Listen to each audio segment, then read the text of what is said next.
I started doing what I'm doing back in, say, probably 1985, because I realized that one of the pathways to totalitarian catastrophe was deceit at the individual level. This is something that Solzhenitsyn made very much of, Orwell as well, Huxley as well.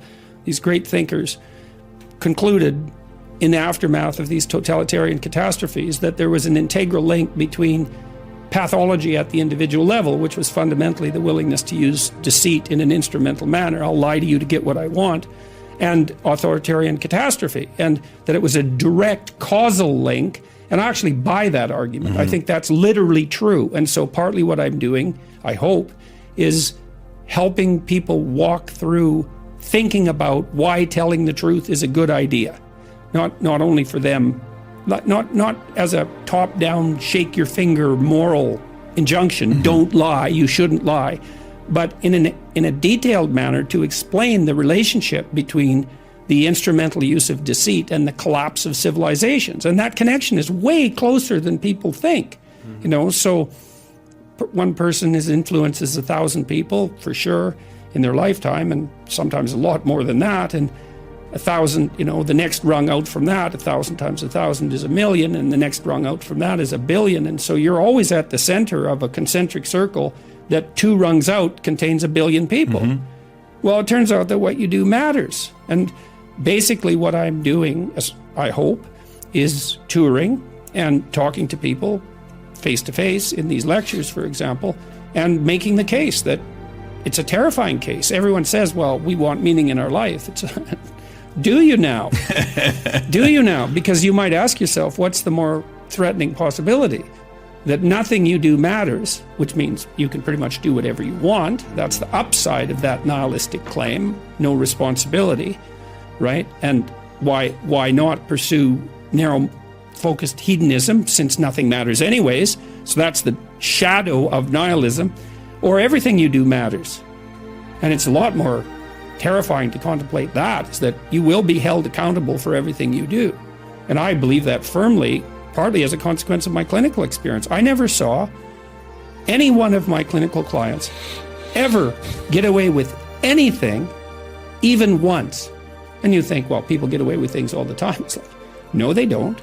They might gain a narrow advantage in one dimension in the short term. But, you know, let's say that you use deceit in your business practices. First of all, that doesn't work very well because people will figure you out. So as a long-term strategy, it's terrible. It just doesn't work. No one is going to play with you if you're a cheat. But let's say that someone asked me the other day, well, what about these dictators that ruled their whole life, and they were at the top of the hierarchy, let's say, and they had all the power. Stalin's a perfectly good example. It's like, didn't he win? Well, everyone Stalin ever talked to lied to him because they were absolutely bloody terrified of him. His country was a nightmare. It was a hell, or as close as we've been able to produce, with the possible exception of the Nazis and the Maoists, but it was up there in terms of hell. And did he rule? Yes, but he ruled hell. And if you think that's a victory, well, go ahead and try it and see how much of a victory it is. You know, Milton's Satan said, I'd rather rule in hell than serve in heaven. It's like, fair enough, go ahead. Use deceit, use instrumentality, rule in hell. You'll be the ruler. See how much good it does you. See where that takes you. It takes you somewhere terrible. For the first time in my life, really, I believe this to be the case, conservatives really have something to sell to young people. And they can sell the meaning of responsibility, because young people are bereft of meaning. And most people find meaning in responsibility. And when the right talks about responsibility, they kind of do it in that finger-wagging way that makes conservatives unpopular among young people. You should be responsible. It's like, yeah, you should. Why?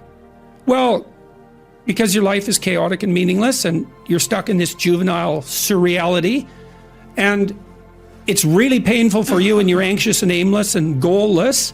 And then you look at people who have a life, because maybe you could have a life, and you think, well, what does that life consist of? It's like, well, you have a committed, intimate relationship. There's one. You have friends that you're honest with and playful with. So you have a group of friends. You have a job or a career. You learn how to use your life, your time outside of work in a productive, engaging way. You regulate your susceptibility to the multitude of hedonistic temptations that are in front of you. You pay some attention to your mental and physical health. You make a goal, some goals for the future that are concrete.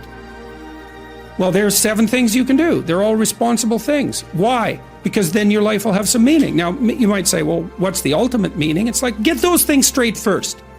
They're not nothing. And maybe you won't be so damn miserable and bitter and resentful and angry and aimless and anxious and frustrated and disappointed and then ashamed if you had 5 of those 7 things going well. And the psychoanalysts, I think, err too much on the side of the subject. They tend to think that too much of you is inside of you and too little of you is outside of you. And part of the reason I believe that is because of my clinical experience. I love the psychoanalysts, man. They're brilliant, they're deep. They grapple with real problems, like with the problems. When people have real problems, and I mean profound problems, they're really profound moral problems. They're problems of good and evil, really. There are things going on in their family that are so terrible that, well, that they're sometimes fatal. Lie upon lie upon lie upon lie for decades and decades and decades. It's awful. And that's not exactly inside them. It's out there in the world. And lots of the people that I see, very famous critic of psychology, criticized the practice of psychology quite effectively I believe in the early 60s. And he basically said, most people have problems in living, they don't have psychological problems. And so I've experienced, despite my love for the psychoanalysts, very frequently what I'm doing as a therapist is helping people have a life that would work.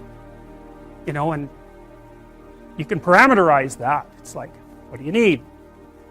How about some friends? That people kind of like that. How about an intimate relationship with someone that you can trust, that maybe has a future? That'd be good. How about a career that puts you in a dominance hierarchy somewhere, so at least you've got some possibility of rising?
some possibility of stabilizing yourself, and a schedule and a routine, because no one can live without a routine.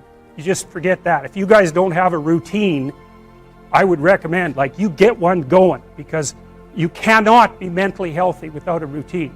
You need to pick a time to get up, whatever time you want, but pick one and stick to it, because otherwise you dysregulate your circadian rhythms and they regulate your mood. And eat something in the morning. So, a schedule, that's a good thing, man. Your brain will thank you for it. It will stabilize your nervous system. With a bit of a plan, that's a good thing.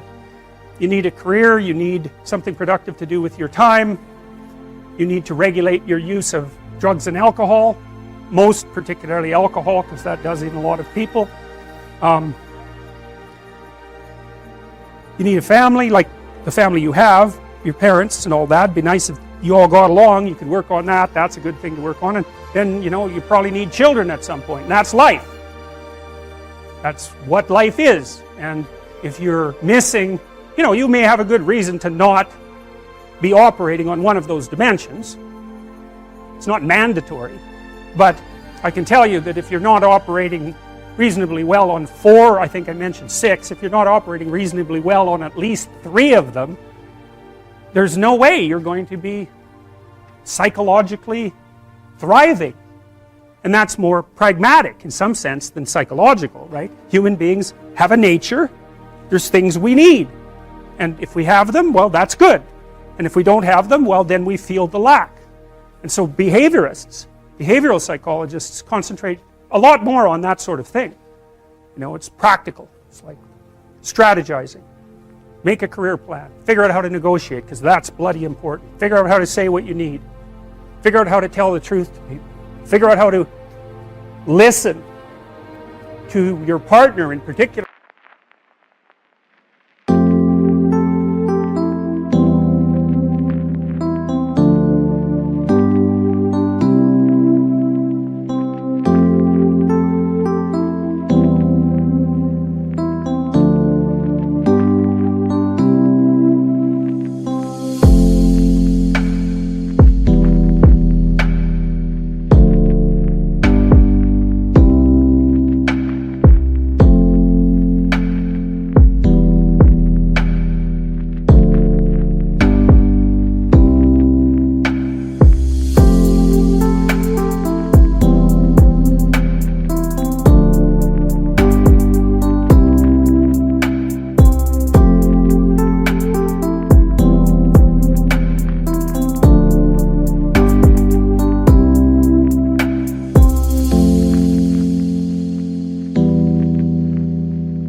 Because if you listen to them, they will actually tell you what they want, and sometimes you can give it to them and maybe they'll return the favor, and if you practice that for like 15 years, well, then maybe you're constantly giving each other what you want. Well, hooray, that would be good. And then there's two of you under most circumstances, and it's better to have two brains than one, because people think differently because of their temperament mostly. And so the negotiation is where the wisdom arises, and it's part of the transformation, the psychological transformation that's attendant on an intimate relationship, and one of the fundamental purposes of a long-term intimate relationship.